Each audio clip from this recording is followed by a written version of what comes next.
Alright guys, I'm here to show y'all a little bit about how to photograph the moon, and we're going to get right to it. Alright y'all, well it is February the 1st, 2026 already. And tonight we are going to be shooting the snow moon. Of course it is a full moon. And the heaviest amounts of snow all year falls around this time of year, which is why they call it the snow moon. So while I'm waiting for the moon to kind of rise up a little bit above the horizon, I was just going to say the reason I wanted to do this video is because since I've been doing photography, I've had so many people, whether it be family or friends, ask me, they see the photos I post of the moon and they're like, man, how did you photograph that?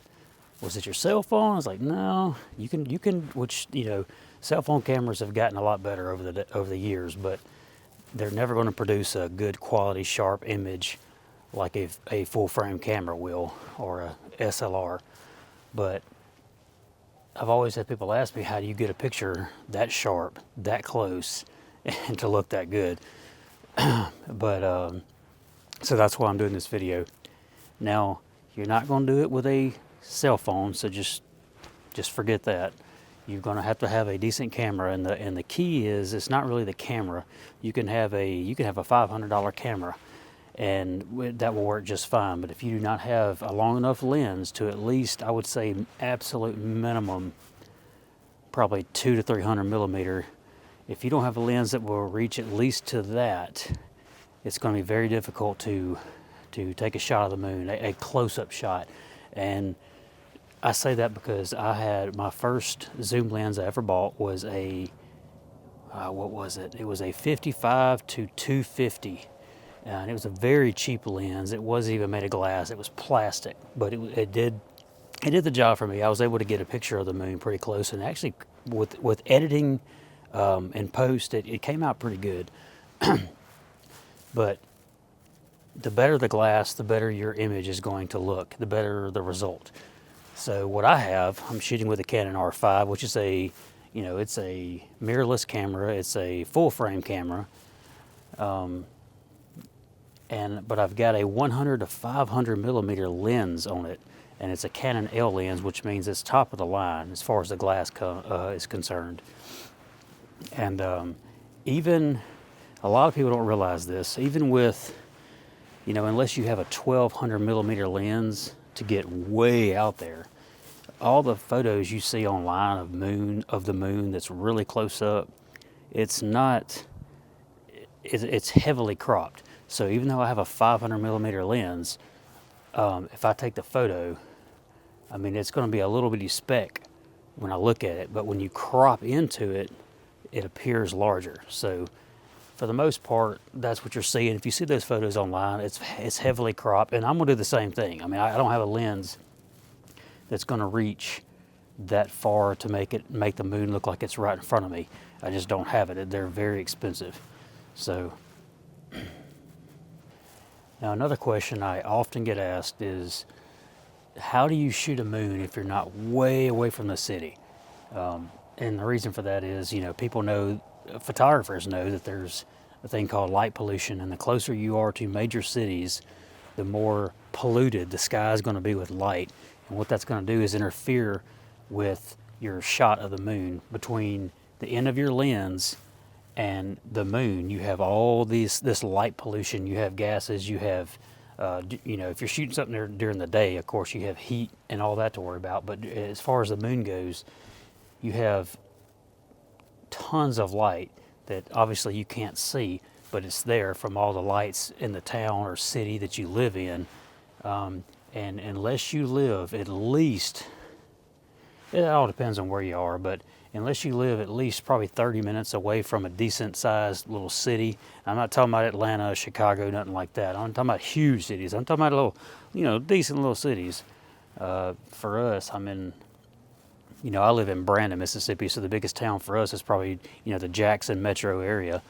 And unless you live at least 30 minutes away from all that, you're going to have light pollution. But a lot of photographers I've seen on YouTube say, well, you just can't, you got to get far out. You got to get far out. You really don't. I'm literally in a neighborhood, the neighborhood that I live in. Obviously, I'm in my backyard, and I'm still going to be able to shoot this moon, even though, sorry, my cat just snuck up on me. Even though that I'm only about a 5-minute drive from town, the light pollution, it's really not going to matter. And I mean, unless you are in a huge city, we're talking about like New York size, where there's just tons of light, it's not going to matter. So don't worry so much about light pollution. I've already taken a few test shots of this moon, and I haven't photographed a full moon in quite a while.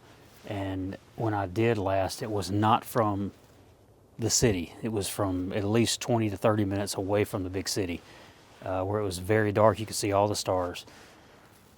So this is my first time to shoot one in a while, but I took a few test shots and I was pretty impressed. Like I said, you don't have to be far away to get this shot. You can be, 10, 15, 20 minutes away from town. If you have a lens that will work for this, you'll be able to get a decent picture. And let's be honest, once you do get the picture, if you're a photographer, you're going to go edit and post, and you're going to put that clarity slider a little bit to the right and the texture a little to the right. You're going to beef it up a little bit, and so it's okay. So without jabbering on too much, let's go ahead and get into this photo, and I'll show you the process that I use to take a picture of the moon.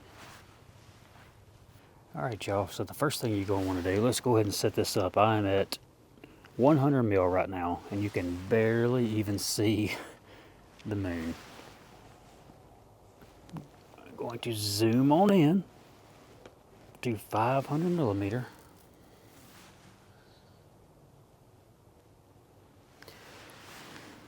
And I want to adjust up just a little bit. Now, when you're doing the moon, you have to use manual focus. There's a little switch on the side of your lens, and you can either use autofocus or manual focus. When you're doing the moon, you need manual focus. Now, I'll go ahead and scroll on down on my camera. I know this may be difficult to see, but bear with me. A little tip I will give y'all. This is what I do. You don't have to do this, but most lenses have a image stabilization. Now, in order to make sure you're focused on the moon right, I know all cameras are different, but I have this little zoom button on mine where I can zoom in and manually focus. When you do that, when you're shooting with a long lens, every little bump, every little touch of your lens is going to, it's going to create a lot of shake when you're zoomed in to 500 millimeter or more, depending on your lens. What I like to do to manually focus, watch, you can see, I can turn this knob here, and I can manually focus. Where's it? Where is it at? Where's it at? There it comes. Slowly coming into focus. Somewhere in there, but you can see how shaky it is. So what I like to do is go ahead and turn on my image stabilization in my lens, and you can see what that does is it kind of slowly, it stabilizes your image. Your sensor in your in your camera, along with your lens, is helping to stabilize whatever you see through your camera. So that will do wonders in helping me to focus manually.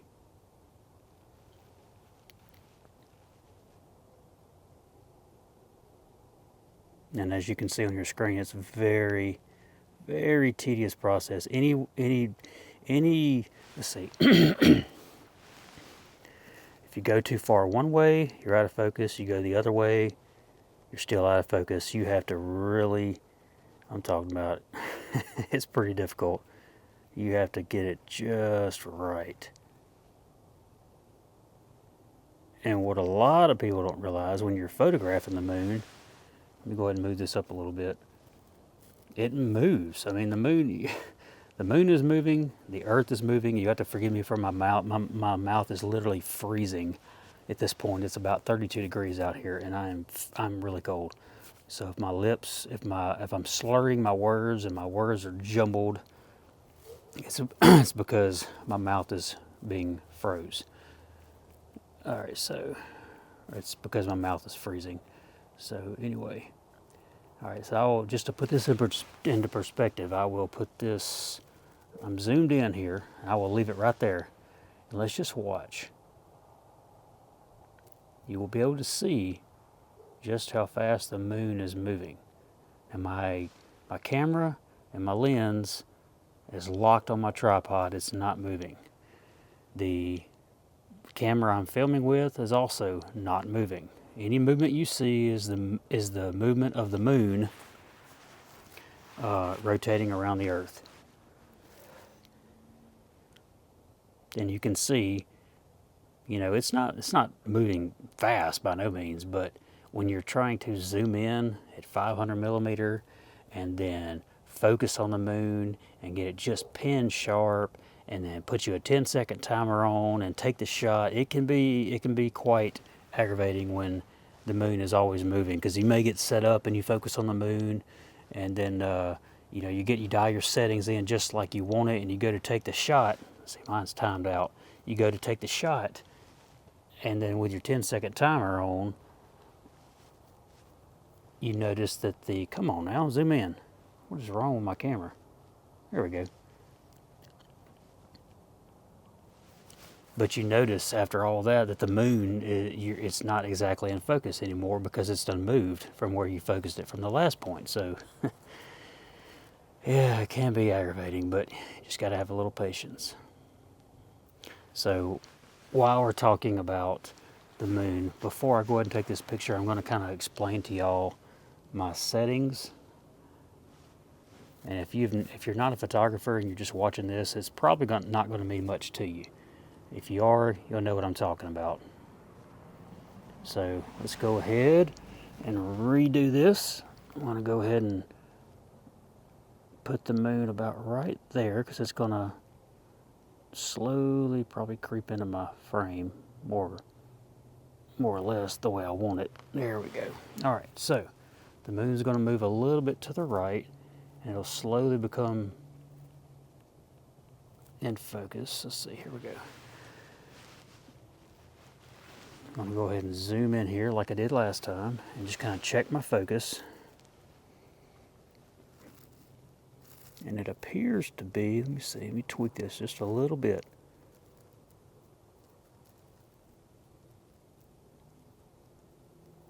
It's such a fine line, I'm telling you. You have to get it just right or it will not be in focus. So, as far as settings goes, I'm on ISO 200. I'm on F10 because given the fact that the moon is so far away and you are zoomed in really far, your depth of field really comes into play here. You're going to need maximum depth of field here because the moon it's quite large, and also it's moving at the same time. So you don't want to shoot at f like 5.6, f4, or anything lower than that. You want to bump it up to at least, in my opinion, f8, f10, f11, something like that, even higher. But you just got to be mindful. The higher your f-stop or the smaller your aperture, the slower your shutter speed will be, and the slower your shutter speed, that can affect your image because the moon is moving. So if you shoot something at 1/50th of a second, you're shooting the moon. Well, guess what? There's going to be some softness to your image because the moon is moving too fast to capture it at that shutter speed. So Man, y'all forgive me. My lips are freezing together. This is quite difficult. All right, let me go ahead and adjust again. Y'all see, I had the moon to my bottom left of my screen a while ago. Well, guess what? I'm already having to readjust because the moon is moving so much. Let me go ahead and readjust this.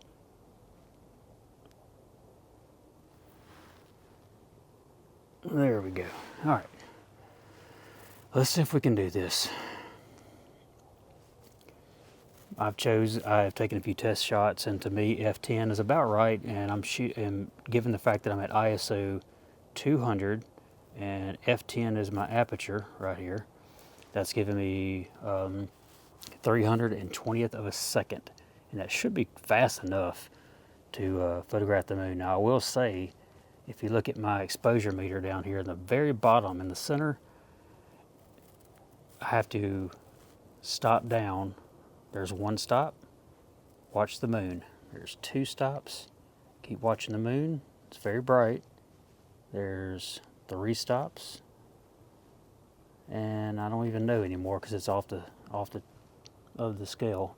But you have to keep stopping down to get the moon in focus and to get it to take away the highlights. You don't want to, if you go all the way up here to where your camera is telling you that it's exposed correctly, guess what? It's not, because it's a whiteout. So you're going to have to stop down quite a bit to bring in the details of the moon. Now, you don't want to go too far because look what happens. The moon's barely visible. So you just control your shutter speed until you get, something you like. And you can shoot it brighter, you can shoot it darker. I've seen people shoot it darker, and on some moons, depending on how fast your shutter speed is, it even appears orange.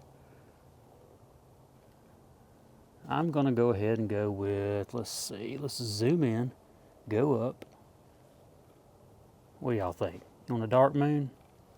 You want a brighter moon? Somewhere in the middle? So let's go with that. 1/500th of a second. That's plenty fast. If I can I got gloves on, so it's hard for me to go away.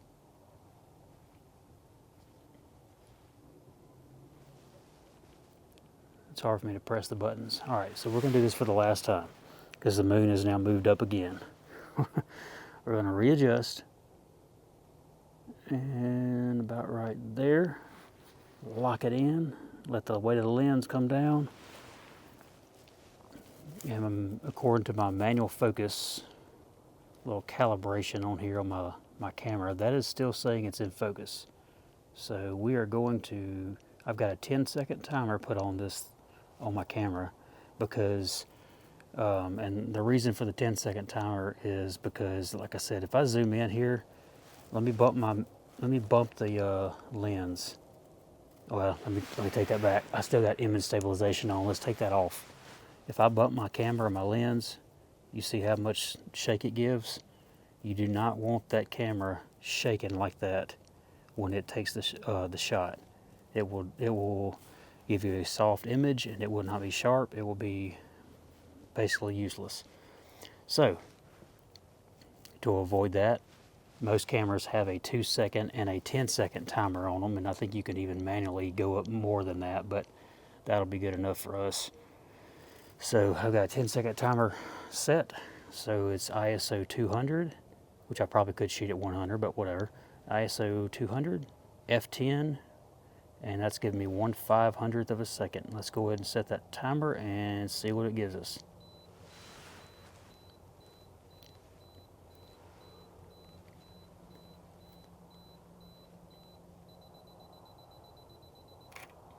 And there we have our image. Now we'll go ahead and click on it, and we'll zoom on in here and see what that looks like. And to me, that looks pretty good. Nice and sharp. I like it.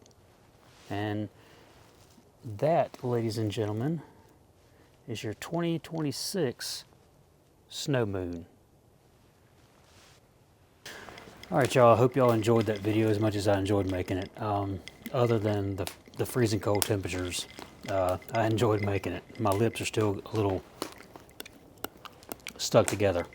But if you're not a photographer, a lot of those terms may have made no sense to you, and you may have had no clue what I'm talking about. If that's you, I'm sorry. I hope you enjoyed the video anyway, and I hope you'll stay tuned to the final image at the end, where I post the picture that I just took of the moon and let y'all see what it looks like when you're, like I said earlier, when you're cropped in and you've edited it and all that. But for those of you who are photographers, hope you enjoyed it. I just like to, sometimes I like to show what I do versus what everybody else does. Like I said, the whole image stabilizer, the image stabilization, I can't talk, to focus on the moon, to kind of help you focus. That's one thing I've always done. I've never really seen anybody else do it. Not to say that I'm smarter than anybody else, but that's what I always use to focus on the moon. So again, if you have any questions, comments, let me know. Hope y'all enjoyed it. And if you do have a camera laying around somewhere that you haven't used in a while and you have a decent lens, I encourage you to get out on the next full moon. It'll be, I think, exactly 30 days from now. So somewhere around March 1st, there will be another full moon. So y'all get out there, take advantage of God's beautiful creation, and hey, do some photography. Until the next video, I'll take care. See you next time.